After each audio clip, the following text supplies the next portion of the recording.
Hello everyone watching at home, you're with Adelaide Eternal. We're bringing you our monthly tournament. This time it's Legacy. You're here in the booth with Sarven, McLinton, and I'm next to Beckett, Wolfe. Oh, g'day guys. So right now we're going to be looking at a really nice matchup. It's a mid-range value versus a D&T matchup. So on the left we have David Bemi, and we'll take a look at his deck list now. So he's on a bug mid-range deck. It's with a really powerful value shell, so Baleful Strixes, all the way up to the full 4, Leovold to keep the blue decks down, and then big finishers like a big flying Tombstalker or a Tarmogoyf to push through damage, all powered out by early Deathrite Shamans, and then a smattering of just powerful spells that both involve value and tempo. You know, you can get a lot of value off of Liliana the Veil, but you can get a good deal of tempo off the right Spell Pierce or the right correct Thoughtseize here and there. Yeah, I was going to say it's not so much a value deck, but now that I look at the list again, it's got 3 Hymn to Turak, 3 Leovold, and a 4 Baleful Strix. 4 Baleful Strix and a Liliana. So you're absolutely right. I would call it a tempo deck, but it's got this ability to generate card advantage a lot of the time. Yeah, so, it can play both roles, which is nice. It's a really good list. And let's flip over to Jackson's list. So Jackson is famous for being on Death and Taxes in Legacy. He's dabbled with a variety of different decks, including Blue-Red Delver and the like.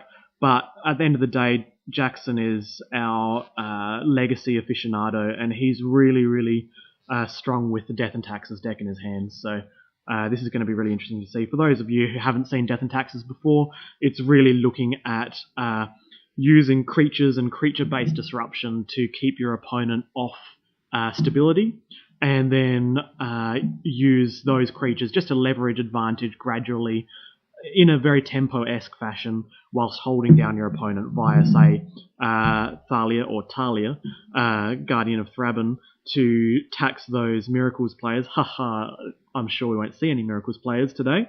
And keep using Sanctum Prelate and other lock pieces to lock out powerful game-winning spells from decks like Storm that rely on one particular card, like a 4-mana Tendrils of Agony. Yeah, well, should we get down to the game stuff? Sounds good. All right, let's see how they're going. They've drawn their hands. I didn't see who won the die roll, but well, we've got a mulligan from Jackson the McCall-Pearce, or JTMP, if you would like to call him by his actual name. Legally changing on... Yeah, we call him JTMP. Yeah. Because it sounds a bit like Jace the Mind Sculptor. JTM... Wait, JTMS, right? JTMS, yeah. Almost Jason Mind Sculptor. And ironically, I don't think he plays Jason Mind Sculptor in basically any deck, in any Eternal format. So he's whilst I say that my decks, I'm on Mono Brainstorm in every format, Jackson's on not Brainstorm. So maybe it's an ironic JTMP or JTMS nickname. So they're going down to 6, both of them. And who do you favour in mulligans here? Oh, it's tough. I think if Jackson can just go 2-mana Stoneforge Mystic, then David's going to have a really tough time outvaluing that. Yeah. And also, because Stoneforge beats all of David's plans. We're talking about how David's a value deck and he's also a tempo deck. Well, Stoneforge, the equipments will just outright beat the ground beaters. Jitter probably namely being the biggest piece. Beat that tempo plan, and it's also card advantage. So I think if Jackson can just drop it, but you know, if they're going to top deck mode, Jackson's got a lot of low power creatures because he's playing this hate bear sort of list. So if they mull to oblivion, you know, and then have to go top deck mode, Jackson can just have a hand with Aether Vials and lose a lot of gas. So David could get a hand with Baleful Strix too. So there's it really depends on how those hands line up. Yeah, I would favour David pending something like a Stoneforge Mystic. Definitely. So he was on the play and is going down, cracking both of his lands, so getting Underground Sea Trop probably. Oh no, he needs double black for him, so Underground Sea and Bayou. Yeah, there it is. So he'll probably either lead on Baleful Strix or him. Yeah. I think a turn to him does more is here. pretty good, especially after a mulligan as well. So that's another factor why I think David might have the edge. Definitely. If I had to choose which card I would play here, if I had both, I would choose him, obviously, early game. But you could just hit Strix later on is good. Yeah, you could. Oh, okay, Strix is also. If it's the only thing you got. But then, maybe he's just playing for top decker him next turn, so fetched well there. And another thing is David's dazes won't be as good against a ether vial.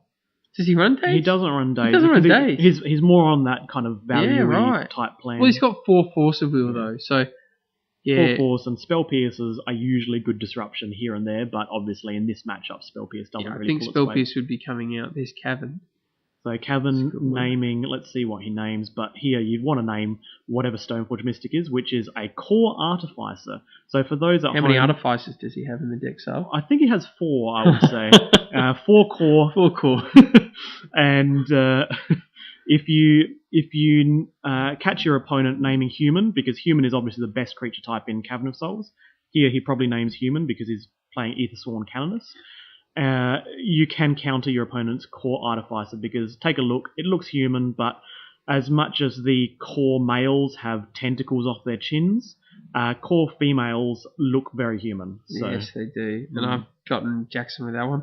Although, it doesn't really look like a human at Aethersworn Canoness. No. Is it an artificer too? I would have to get our tech team on it. It is an artifact. It's definitely an artifact. Yeah, there's Leovold. Like cleric or some random creature type that you never name.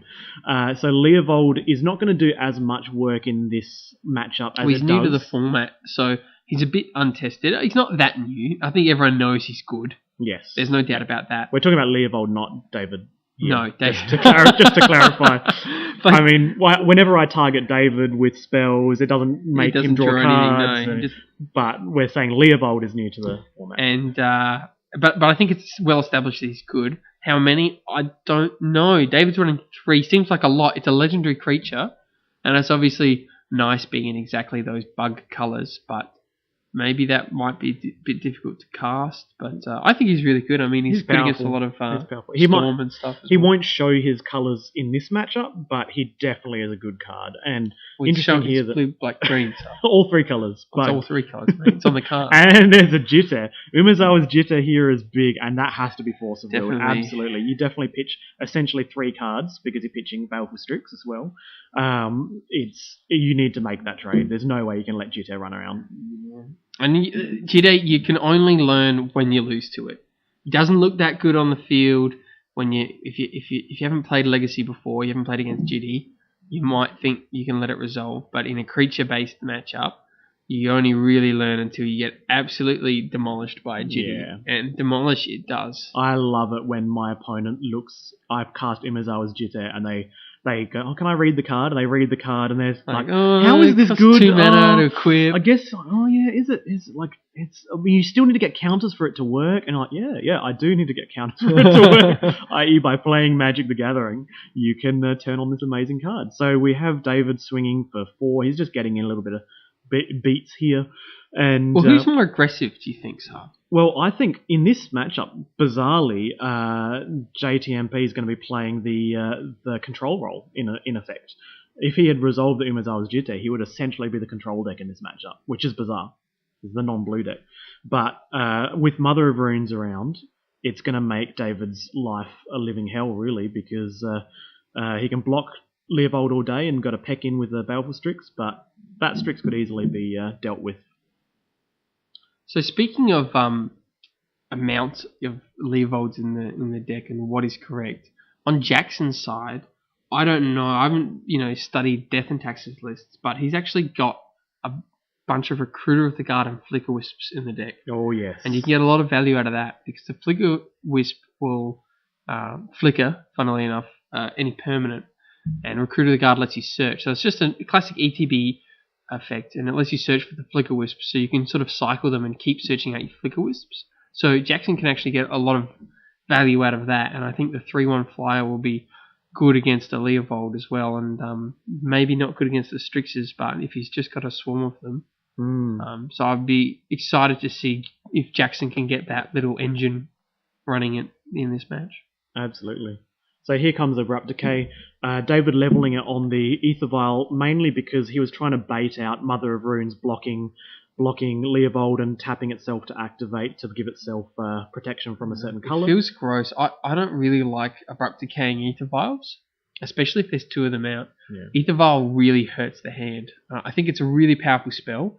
It's good for punching guys out, and it's also good for just getting around counter spells. But if you target the creatures instead of the vials, your opponent can run them out of gas. Yeah. Now the problem is he's got Mother of Runes. Yes, which is probably why David's done it, because there's no point doing it on a creature.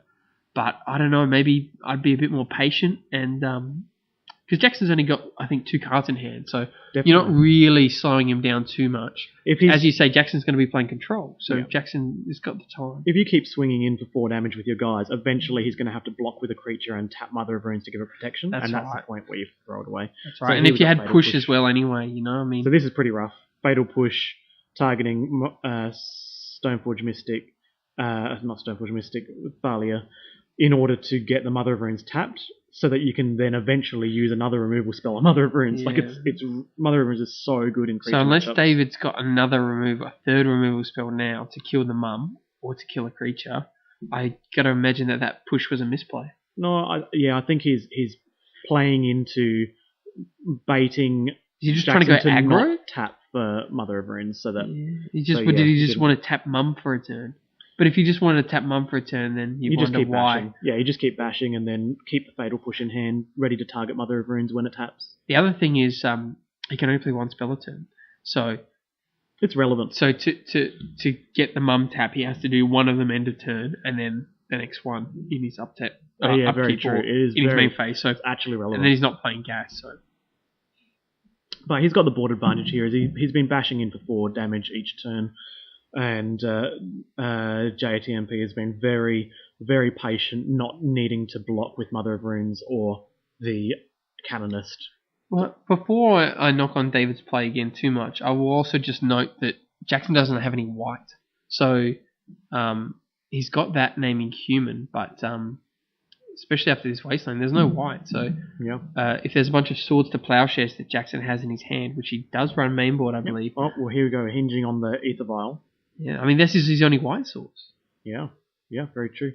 And having to double block here is very, very interesting because he has to do it eventually, but now David's got to make some choices. On the upside, if he does use a removal spell here to make Mother of Runes tap, he can after. Well, Mum might tap anyway because Mum might tap to keep one of them alive. There we go. He's keeping the Thalia alive.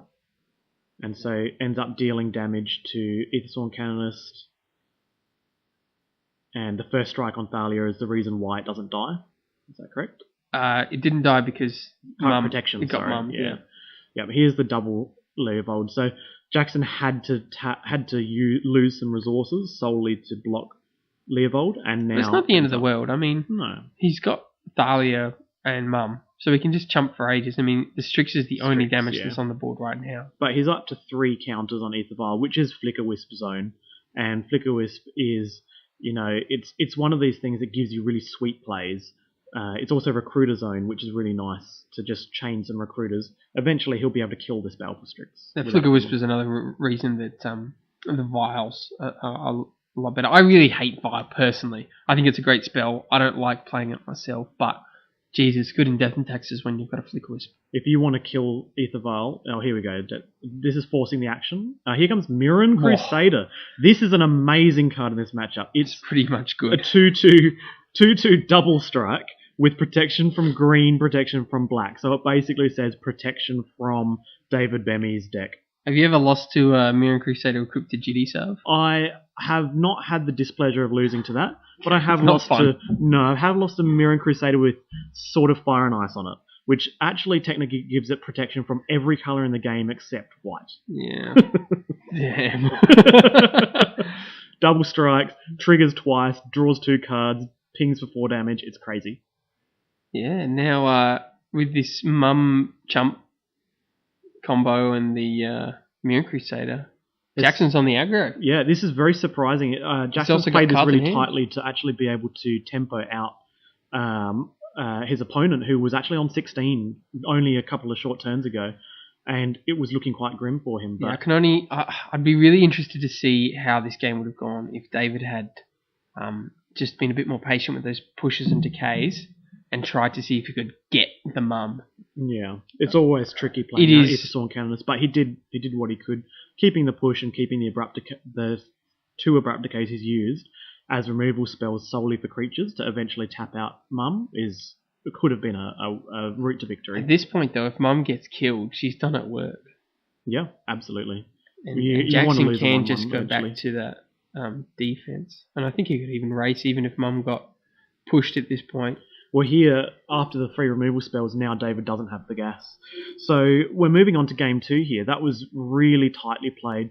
Both players obviously putting up a good fight. David did get mana flooded in that game. He ended up having 7 land or so, and 2 Leovolds, so 2 of the legendary creature. And that was even off a Baleful Strix, where you're meant to draw more gas, but he had to pitch a Baleful Strix to Force of Will out of necessity to stop Jitter, so it kind of played out the way that you would not necessarily expect the value deck to go, but eventually when you have to pitch some of your value. Yeah, I think one brainstorm could have made the difference there. Absolutely, with fetch lands available. So Jackson here siding 6 cards. We can see 6 cards lined out there.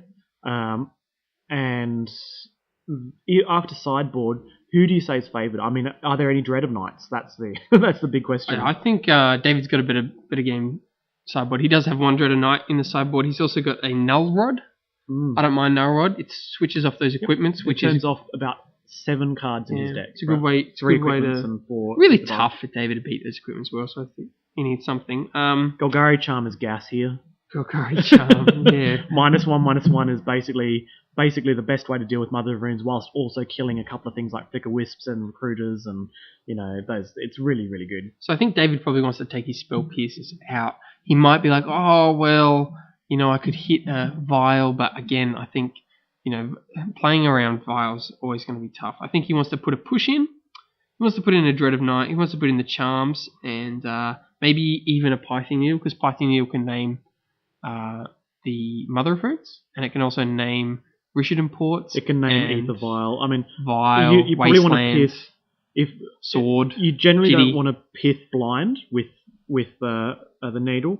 So you I don't think generally it's don't amazing. pith turn 1, but on turn 3, once he's committed something, you name that. It's really nice. I'd put a pith in at least. So you would say that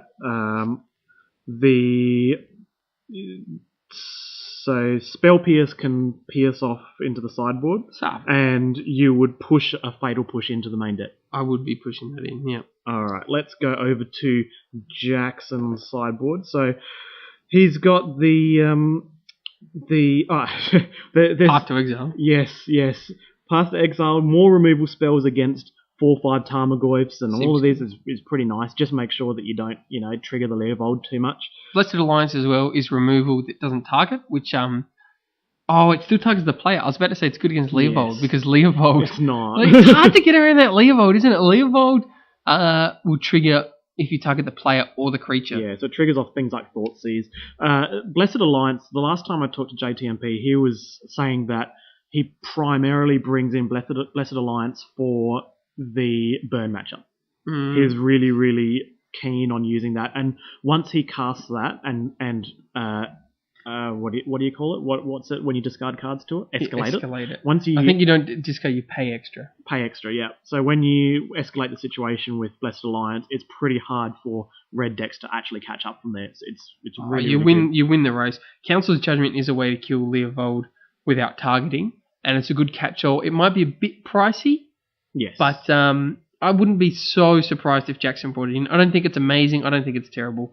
It is a good way to beat Lilies as well if you don't have a good board presence. And the other thing I think Jackson doesn't know David's list, but one thing about David's list is he doesn't run Delvers. A lot of these lists do run Delvers, so I think that's a big difference if Jackson wants to side in something like Holy Day. That I don't think it's called Holy Day, but it's some kind of Holy Light or something like that. Yeah, if the actual card is it's not 3 mana spell, and it says non-white creatures get -1/-1. So it's actually really good against unflipped Delvers and. But David's not running the Delver, so He's really not. it only hits Strix, and I don't think that's not where good. you want to be. No, it's not good here, but against. But he things might like cite it Grixis, in thinking that there are Delvers. or thinking there's young pyromancer. He didn't say red, but that's the kind of thing that you'd bring in that card. I think it's like Holy Light or something. Holy. Getting something or other. Tech support here. Yeah, someone will. Yeah. It's definitely not Holy It's Day. not Holy Day. It's Holy something. Holy Light. It's like bright light that non-white creatures don't like. That's kind of what the name is. I think that's what the name is, guys. Bright light that creatures that aren't white don't like. So we have a Thoughtseize from turn 1 from David. He's taking out the Stoneforge Mystic, which is entirely respectable. When you want to just value out, it's really good. And it is Holy Light confirmed, guys. Very old card. Yeah, Illuminati confirmed. Holy Light is the... Just awful art as well. If you want to see a really great art, just Google Holy Light. It's drawn by Drew Tucker. Drew Tucker clearly not putting his weight here. 1994. Oh, some real classic Magic art then. Just get that in foil. Tell Socrates you got to get Holy Light in foil. Just get mooned by that guy on the bridge. You can't even see the mana cost. It doesn't even look like a white symbol. Is he the white creature that's looking at other creatures, or is he the non-white creature that's going? I got -1/-1, which actually caused me to lose my clothing and moon the person painting a picture of me. Anyway, back to the game. We have David on 2 lands here because he was on the play. He's got the double black, so you could expect something like a Hymn to Turak or a Baleful Strix here. Him is probably the best time for it is now. I think him earlier the better, mate. It's a way to dig back into this. So this is where I respect a removing. Definitely. You want to hit it before it does anything. Yeah. Once a vial's up to 2 and it's already going to activate, it's almost a bit too late for it. So here's an uncounterable Human, and David is obviously going to be windmill slamming some kind of amazing value spell here. Something like Liliana. Lily would be really good. Be broken. Lily negative to hit the mum seems pretty strong because again Jackson might not have white. Obviously it's funny because it's a mono white deck and it runs a bunch of planes, but because it's got ports and caverns, you got to be careful what you name because you could run out of white. Definitely. So here we have Leovold Emissary of Tress? Spymaster of Tress? No, it's Emissary of Tress. I get him confused with Edric. So... They look very similar. And they're both from Tress. They're both from Tress. I would suggest this is a conspiracy. I reckon this is a conspiracy. David, don't forget to draw your card. Don't forget to draw it. There it is. That's why we play that card. It's so good. I mean, I love to gain life, but I'd rather draw a card. I think Jackson hurts. Bit of pill to swallow to let David draw a card off that, but you just got to do it. Yep. So Liliana is now a bad play. It was a good play before at that moment, but now Liliana's pretty much a dead card. I mean, with the Planeswalker, it's all about can you give him a life? Strix is good. I think it's good. It can't block the Thalia, but look, it cycles. Yeah. It's going to block something eventually. Yeah, draw some cards. That's look like Pithing Needle in David's hand as well. So he could needle name Mum. I don't think you really need to pith Mum yet. No. Because it's not doing anything right now. You can wait for a turn. You can commit to the board, play a Tarmogoyf here, pass a turn, that kind of thing. And the next turn he'll pith the Mum. Just one thing Sarven hates is the mispronunciation of pith to Pithing Needle, which is what I call it. Yeah, there's no pies in it. I don't see any. There's no short crust pastry in this matchup. It's all about pithing that mum. So David paying 2 for the tax of Thalia, and you can see now why it's called Death and Taxes. That's it. And at 2 mana, is Ponder still playable? It probably is in this format where it's pretty good. Yeah, when 3 or actually 4 cards could all be amazingly powerful cards. They could all be creatures which don't get taxed. That's it. So beating in with the 2/1 here, obviously it just bashes past with first strike, so it can beat in with impunity. And I think the type of card here we would that's right. Yeah, sorry, Rishon and Port tapping down the double black sources. So Tarmogoyf here is fine. I mean, it's not as scary as the 5/5 flying Tombstalker, which is why I expect that the double black was tapped down, because Tombstalker here would wreck this. I was going to say, because if he taps down he could stop both green sources and leave David with 2 undergrounds, which seems good, but he could be playing around the Tombstalker or him as well. Tombstalker and him, yeah. Tombstalker or Lily, land Liliana, which requires double black. So this is a lot of Rishadan ports. I mean, that's one good thing about Death and Taxes, though. If it gets flooded, which it obviously doesn't want to do, particularly with vials, it can utilise these lands. Definitely. I think port isn't where you want to be right now, but it's certainly better than nothing. Definitely. So he's just porting down the double black, I expect, again, keeping the Tombstalker at bay. We don't know if David has it in hand, but I mean, I'd be afraid of it. That's not what I want to see.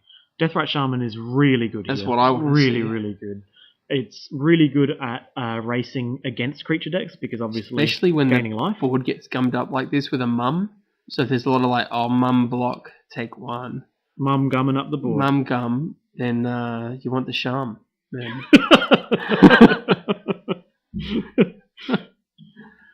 5/6, he's a big boy. You got to block it as well. You're not going to race that. Yeah. There's another land. So we've got 3 Rishadan ports active. Triple port. The problem is the Rishadan ports don't do anything when you're being beaten. Well, actually, he's only been beaten for 1 a turn, right? Because the Strix is the only thing getting through. But now if you port now, Shaman might have to use mana instead. Yeah. Okay, well, there's another land. All right, so it's a shame because they're actually sort of both getting flooded, which makes the ports bad, but obviously it makes David doesn't want Death right fine, right? Yeah. So block, protect with Mum, and this is a lot like last game, mate. It is. If that Pithing Needle is in hand, I would have argued playing Pithing Needle first would have. It wouldn't change anything. Well, he still gives something protection. Maybe it mustn't have been Needle, because surely I can't really see David's hand at all. But I'm pretty sure it was Needle, and I'd be needling to go aggro here. Well, technically it doesn't change anything, because he just in response gives protection. Okay, push is good as well, and I think it's better. So push the Mum. It's a bit rude to push people's mums around. Don't push you. Adelaide Eternal does not advocate pushing of Mum. So we have Caracas played and Council's Judgment. So he did board it in. Yeah. So what do you name here? Do you name Deathrite Shaman? Oh no, Mum's gone, so you have to name Tarmogoyf. It's rough, because as much as if Mum was still around, naming Deathrite Shaman there would really change the board state. Does, yep, but I think that's correct. And again, a catch-all from Jackson. You know, it's essentially just a removal spell, but I think it was fine to board in for sure. Definitely. So he's porting down only 1 land here, so there is there would have been opening. It's a lot of land. Yeah, it is. I'm pretty sure there's Needle. So pro tip to those at home: what you can do to improve the play is to stop drawing as much land. Oh yeah, David. Pro tip for you especially. There is the Needle. It was in hand. I'm good at looking at. So now he names Rishadan Port. So Rishadan Port, all 3 Rishadan Ports are turned off. But so what does it do? It literally does nothing. I don't even think it does anything. Because losing 3 lands when you got a Deathrite Shaman and 3 other lands really doesn't do anything. I mean, you can still cast everything that you top deck, right? I think basically what you do is hold Needle in hand, wait for a while, and then you pith Jitter or something when Jitter gets cast. I think there was something to be said for pithing Mum so that you could get that Goyf in, but now it's... Recruiter here is good. It's a very good spell. Finding either a second Recruiter to chain or going for Stoneforge Mystic. Flicky Wisps. Flicker Wisp is good. Because you can Flicker Wisp the guy. The Recruiter. Yeah, Recruiter, and then get Stoneforge Mystic. And now the Pithing Needle's gone, you get to name Jitter. And Jitter just wrecks this, just runs away with it. Unless he Flicker Wisps the Pithing Needle, which you should not do. Pro tip. Don't Flicker Wisp the Pithing Needle when you reveal Jitter with your Stoneforge Mystic. And I couldn't really see, but I think it was Flicker Wisp. Wall of Glare. Wall of Glare. So, which I don't think is tutorable because it's based on toughness. But if it was Wall Imperial of Glare Recruiter, an actual card? Yeah, Wall of Glare is an actual card. Could Imperial Recruiter find Wall of Glare? But Recruiter of the Guard can't. So if it is Flicker Wisp, he's going for the value. He gets to have a flying blocker, He's got time, doesn't he? flying attacker technically, and he gets to flick that guy out for either another recruiter or another. Oh, it's Crusader. There we go. Seems fine. Well, obviously JTMP showing us up on how to actually play Death and Taxes correctly against your black-green opponent. It's to find the... Oh, hang on, Sarv. I might have got there if I was playing this game, you know. I probably would have seen him eventually. Maybe the first time I flicked through the deck, and then the second time I'd find him. You'd find that guy. Eventually I'd find that guy. There's possible merits to getting Flicker Wisp, going to your next turn, and then actually casting the flickering your guy, and then going to the next turn, and then casting the next thing that you found, which is a second Flicker Wisp, and then blinking your guy, and then getting this guy. Getting the third Flicker Wisp. Like there's arguments to doing that, but if David draws a removal spell, that's pretty it's not. That's ideal. A good point, actually. He's playing, and maybe he just knows that Crusader's good enough. Yeah, Crusader can get there. I mean, it's what is it? A 4-turn clock on this board alone, because he can just beat for 4. But then Deathrite Shaman gains 8 life over those 4 turns, so that's adding 2 more turns, which adds so it's very hard to race a Deathrite Shaman. That's for sure. Shaman's pretty much. I think Shaman's second best spell. And whoa! There it is. It's actually not -1/-1. that good. It's good. No, it does not kill the. It kills Thalia, but it doesn't deal with. It kills a recruiter. The big one. It kills recruiter and Thalia. And well, it kills shows Strix. my Flicker Wisp.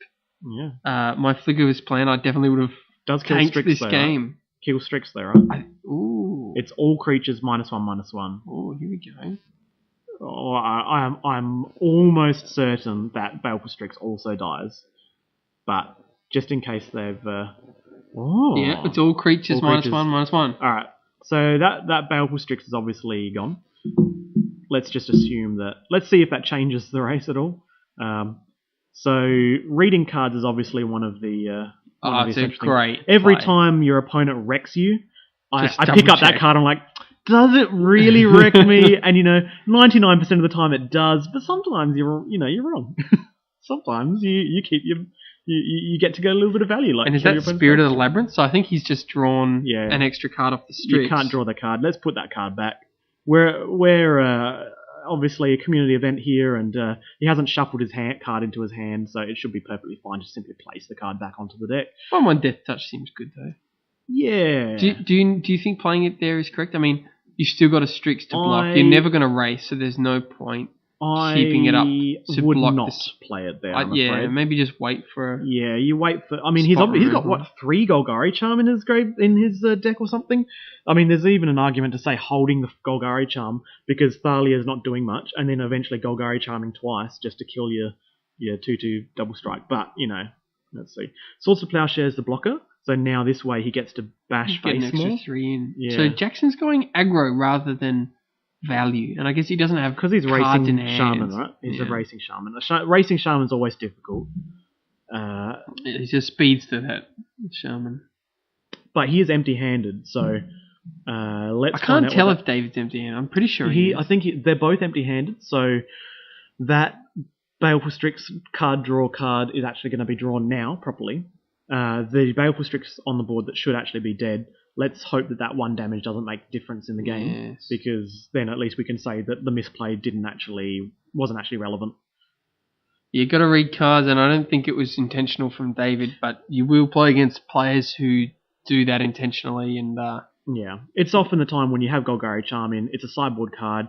You cast it because you're like, well, this obviously wrecks my opponent, but you kind of forget that it's in there and it actually ends up having some collateral damage on you. So it's largely just a mistake here, but I'm pretty sure. But it always pays to read the cards if you're not 100% sure. And in this case, take a moment, especially with a sideboard card, take a moment to absorb it. Because Golgari Charm's got 3 modes as well. Yeah, 3 modes that are all very relevant here. You go, alright, so this guy's siding this in against me. If this goes game 3, I want to keep aware. How much does it cost to cast? Is it an instant? You got to think about that, especially when you see a sideboard card. Definitely. So if that Strix wasn't there, which it shouldn't be, that would be an extra 3 damage from the Spirit of the Labyrinth this turn, a very good taking point, down to 4. So just keep that in mind whilst we're seeing this. The him probably going to be irrelevant because he's kept land in hand, because there's no other cards that he would keep other than, say, Swords to Plowshares. And essentially he's swinging for 2 a turn because the Deathrite is gaining 2 life and the double strike to offset the double strike from this protection guy. So this would be an additional 3 again, which would arguably take him to lethal, although he could block with Shaman and trade. True. This is in the hypothetical land where Sarven and I are living in the past a bit, but yes. Well, that's why we play Eternal, right?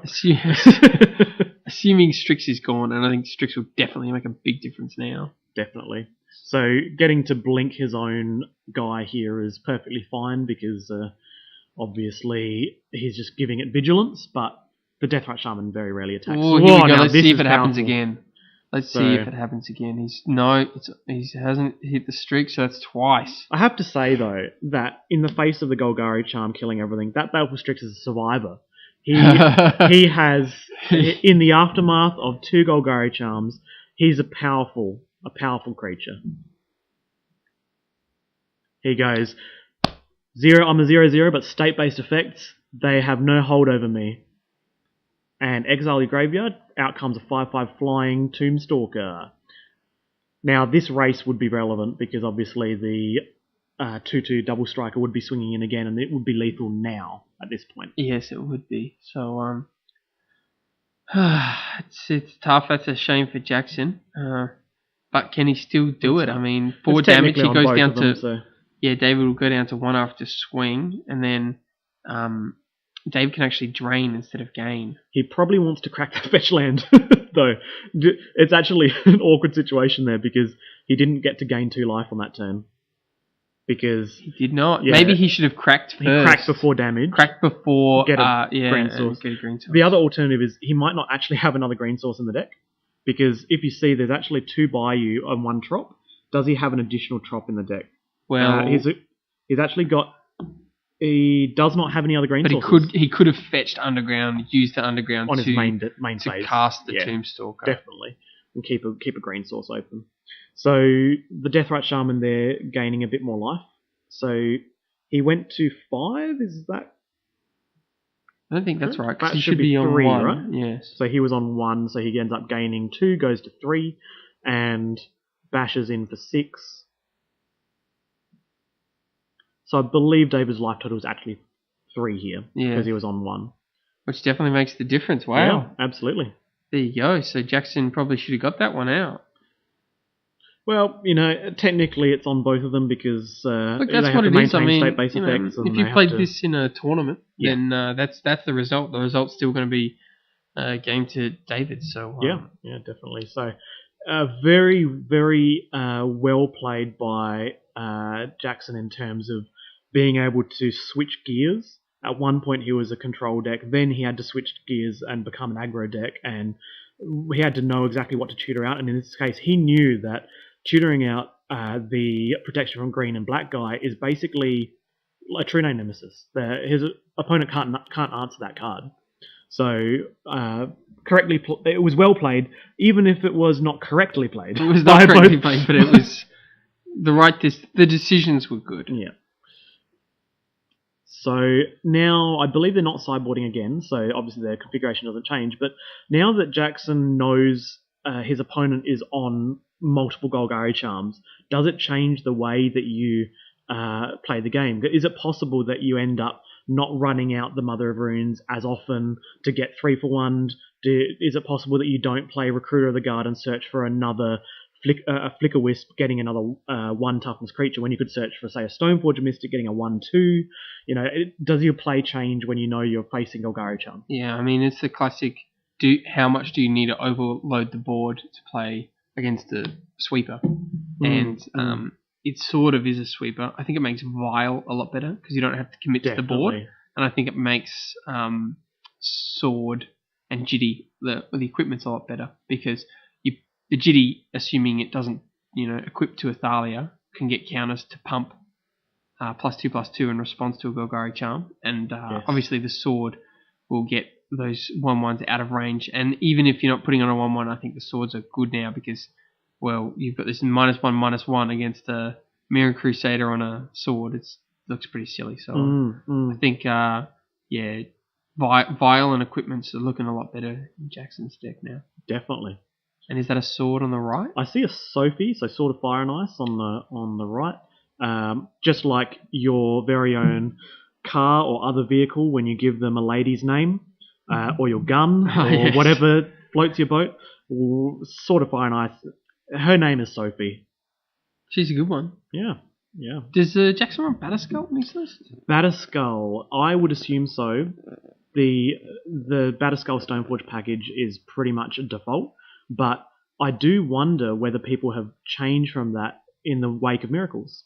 I mean, it's still great. It's still a great play. It just was very good against Miracles, and now it's... I think it's still good. I mean, if you're running 4 Stoneforge, you actually need a bit of a mass of things, and having that versatility, sometimes Batterskull's better than the others. So yes, he's got 1 Batterskull, 1 Sophie, 1 Jitty. And here we get the iconic opening for Death and Taxes, basic planes into Aether Vial. David is on a mull to 6, so the thing is, David's deck is much better at getting back from a mulligan, given that he can him his opponent, cast a Baleful Strix, draw a card, cast a Leovold, and end up drawing back on at least 1 card off of Solids to Plowshares. So he's actually better equipped in this post-boarded mull world. So Sophie and Batterskull, both in hand.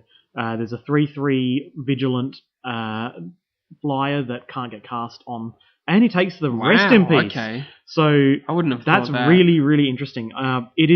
It is definitely a play, but what it's basically saying is, I want to cast Tombstalker, right? Yeah, I don't know about that because, if you don't cast Tombstalker because he gets to cast Rest in Peace, it's still just almost like a 1-for-1.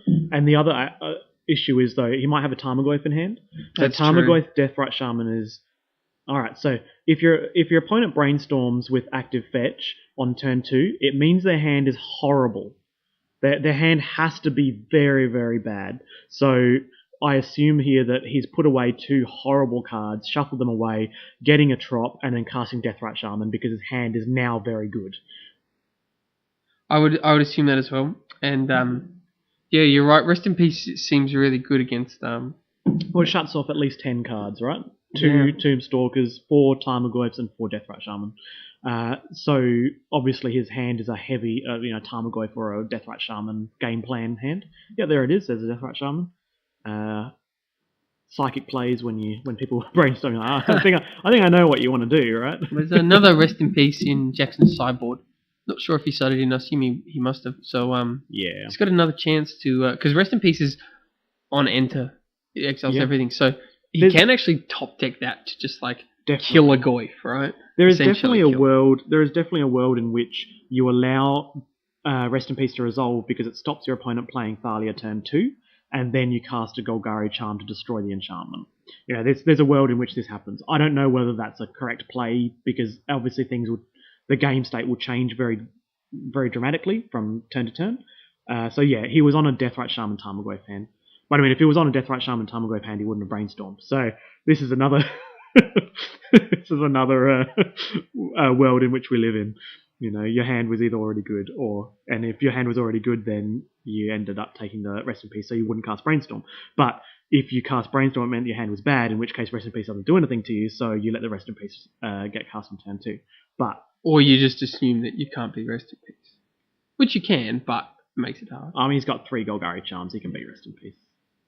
I think Jackson's in upkeep here, just deciding on whether or not to Vial. Yeah, Vial in a 2-drop, then tick up to 3. Yeah, I think that's good.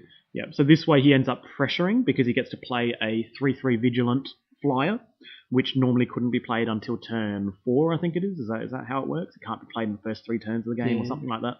Whenever I watch Jackson play Death and Taxes, I always think he's forgetting his draw step. But he's just thinking about his Vial. Yeah, the Vial is so critical, isn't it? Yeah. He sits there and you go, oh, did you forget to draw a card? Oh, no, he's still in upkeep. He's still deciding on whether or not to, flash in a creature, tick up to 3, tap it, don't tap it. It's actually people play Death and Taxes thinking it's easy. It's not an easy deck. And here comes Liliana the Veil.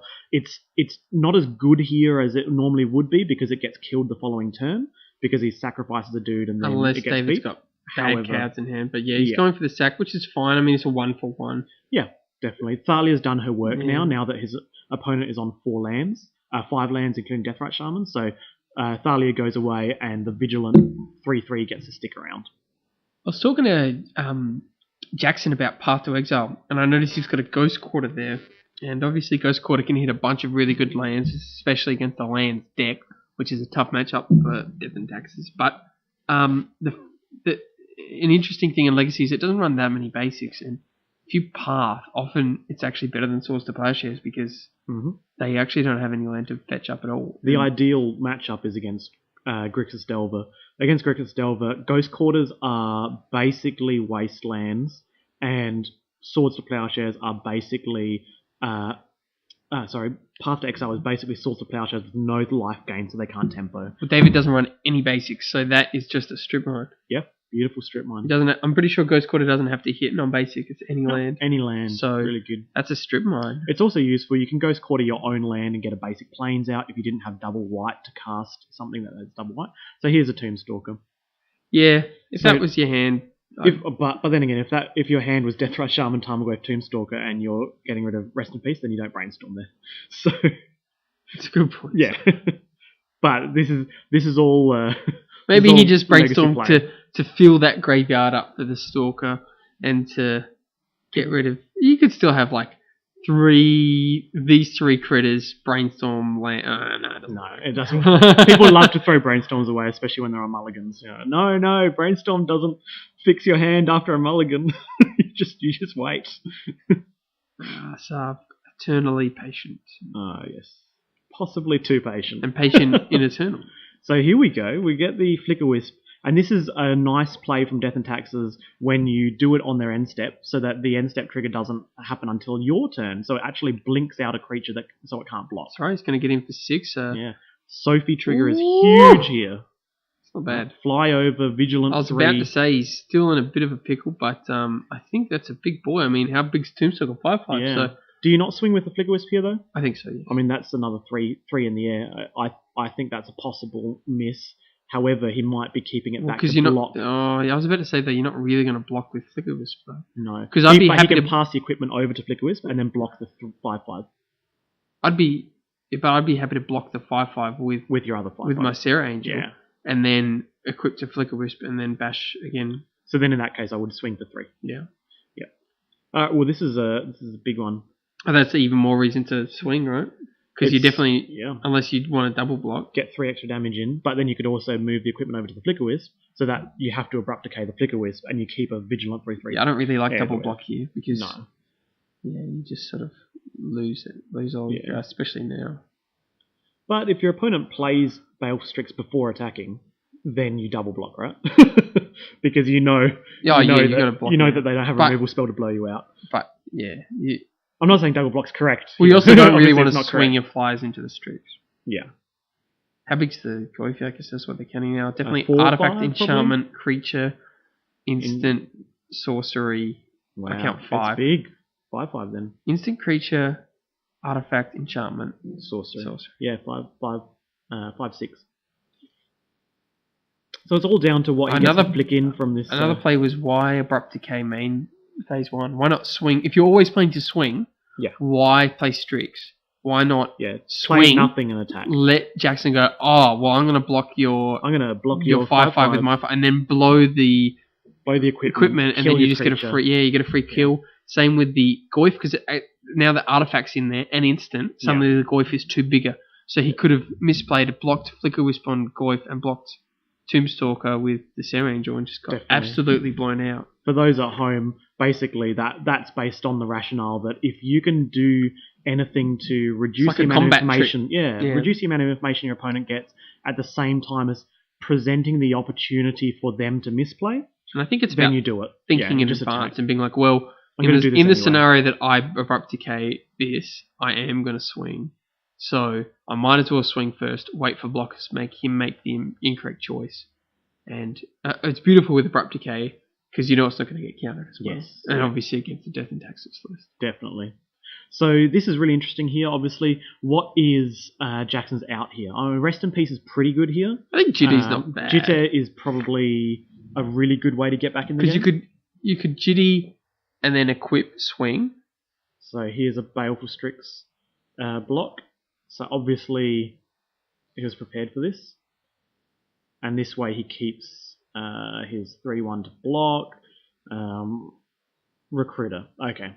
So obviously here you recruit for something that costs 3, so you can flash it in from Ether Vial. Yeah, you can go Flicker Wisp and then block with your other Flicker Wisp and then flick it before it takes damage. So that way you keep a Flicker Wisp alive, or you just chump with the Flicker Wisp and flicker the Recruiter. Yeah. Can you flash in the Flicker Wisp and flick your other Flicker Wisp? No, it's too cute. No, that works. Yeah, block with a Flicker Wisp. You block with a Flicker Wisp that's already out. You flash in the Flicker Wisp, blink your Flicker Wisp so that you don't take any combat damage. And then when that Flicker Wisp enters, you flicker the Recruiter. And that way you get to keep 2 Flicker Wisps and get a new Recruiter card. Yeah, which is probably another Flicker Wisp. Yeah, why not? Seems good. Yeah. Flicker Gas all up into the house right now. That's really good, actually. The more that we play this, the more we want to play this deck, right? The more we talk about it. I was saying I wanted to see this engine at the start of the video as well. Yeah, definitely. So him here forces action, and Jackson's going to have actually to do really something. good. Yeah, he's going to have to cast it here before combat, which means he's going to have to lose a creature to block the Tombstalker. But he can do that little trick next turn, arguably, right? Yes. Yeah. Although, can he? Because he might search. Creature. He might search and lose the. To him, he might lose the creature that he flicked. Well, by flicking the Recruiter this way, he definitely gets the Recruiter card in his hand at the end of the turn. Of course, because it enters at the end of turn. Yeah. So that's nice. But this way, unfortunately, he loses both Flicker Wisps to blocks, which is bad. Or he could double block and trade. No, because I think Tarmogoyf will be lethal, right? The Stoneforge Batterskull loss is huge. I mean, That's Batterskull was a way to get back in the game in terms of life gain. Deathrat Shaman is really a nail in the coffin here, right? I mean, could he have not flicked Recruiter at all? Will do nothing. And flicked his creature, flicked the Goyf. Yeah, and just buy some life. Flicked Goyf, double block, or you can chump with the Recruiter because your Recruiter's in still. So you can double block, kill Tombstalker. Here's the nightmare. Oh, nightmare, right? Oh, you have to do it, obviously, otherwise you die, but it's a nightmare. So here we go. What does he get here? Does he get the protection guy to block? No, he's still losing then. Stoneforge can't get Batterskull. I think he needed to. Yeah, he's getting flicker. No, Mirren Crusader.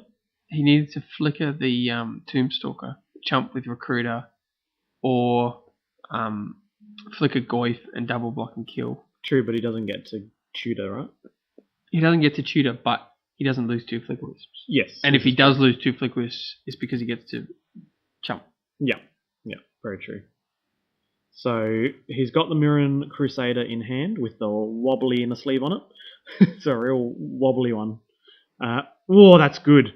The Swords to Plowshare is very good.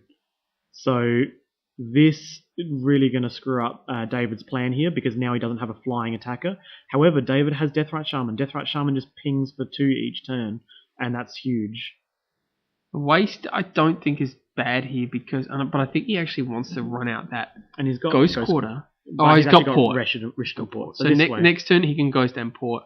Currently denying double black. Yeah, keep black. Although Shaman can activate an upkeep in response to the Port, but it does make David's plays a bit more awkward. Yeah, it's a 3-turn clock off the Shaman, so he doesn't activate Jackson's an upkeep. got time to another draw something out. Another him losing Spirit is it's neither here nor there. It could have been strong. Well, in a hand with lots of ponders, it can be strong. But that one is what it is. If the him hits one card, it hits one card. So he's shuffling, and both of them are in top deck mode now. So this is a top deck card. You know, Golgari Charm will be pretty good. It's not the end of the world, but it can be good. Yeah, they're both in top deck mode, and David's got the lethal clock though, so definitely with the Deathrite Shaman, it's good.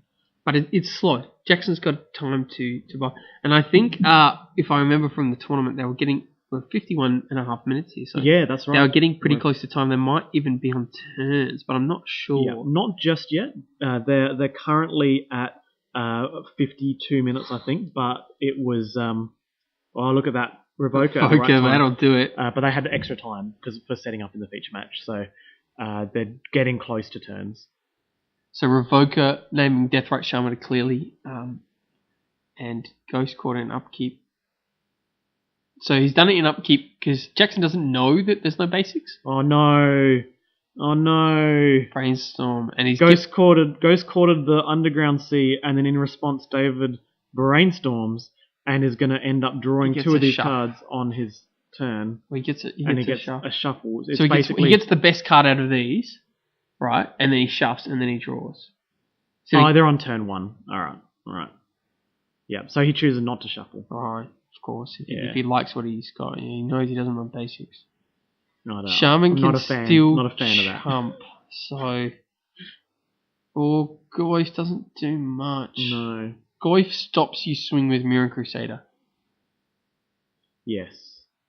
So here he has to chump block. Oh no, he doesn't have a chump block. He just blocks with the protection guy. Yeah, it's gummed up again, I think. Because he can't swing Mirror Crusader. Because he dies to swing back Goyfs. Yes. But there's no point really swinging. I guess if you swing both Goyfs next turn, but again it's slow, so we're in a very similar position. Yes. But he gets to chump Recruiter with Recruiter here. Rest in Peace would be pretty good. Yeah, Rest in Peace would change a lot. It might not be enough to win in turns because this is turn 1. But Stoneforge Mystic here looking for Jitte is pretty strong. Yeah, definitely. I think Sophie's already gone. And by strong, I mean equip it to your 2/2 double striker and spend the Jitte counters to give it +2/+2 because you're in a race here. You're not in a... So the Mirror Crusader Jitty is actually unbelievably strong. For those who don't know, haven't played, the Jitty gets counters when your creature does damage. It doesn't matter if that damage is blocked or not. And when you have double strike, it would have far out. Oh man, that Jitte was going to run away with the game, and you can see it in JTMP's body language here when you get a top deck Stoneforge to get you the winning card, but it's got another chump blocker now though. Nullrod's good. It's looking like this will go to a draw because now we're in turns and the Stoneforge and Nullrod cancelled each other out, but Stoneforge is another chump blocker for Goyfs. Yeah, this is interesting, right? So now he's got another turn. I think that's now turn 3, right? This is turn 3 on JTMP's turn. I think they missed it, so they're on turn 2, but they should be turn 3. It should be turn 3 on this turn because David didn't flick it over on his turn. Yeah. I hope that doesn't make a difference. Time Walk. Time Walk's good. Yeah. Wait, who gets the Time Walk? I hear Time Walk's pretty strong. Strong card when it's 0 mana. 0 mana Time Walk. Yeah, so this should be turn 4. Yeah. I hope they haven't missed it again. This is turn 4. No, it's missed again. Technically it's turn 4. This is where paying attention to the little details is always very important so. in matches. That's how you lose games. It's the little stuff. You play real tight, you play good value, but you miss something small like that. It makes a big difference. Yeah. It's true. I don't think it's going to make too much difference because he can chump with the Revoker. Yeah. But you never know. I mean, David could have hit black and... now it's definitely Chump City. But yeah, I mean, there's definitely plenty of outs if David had pushes or something like that to get in. Yeah, this is the desperation brainstorm to find something, anything. I don't think what combination of cards wins you the game here? There's and literally no combination of cards that wins you the game. Unfortunately, he doesn't because you get to draw a single card. Fire Blast, yeah. It's a wasteland. It doesn't do anything. He did block. Yep. Well played. Yeah, I hear blocking is correct. Wow, and there we go. We have a draw. So that was a very interesting match. It could have gone either way based on when you're not running to time, when you have to actually play things out.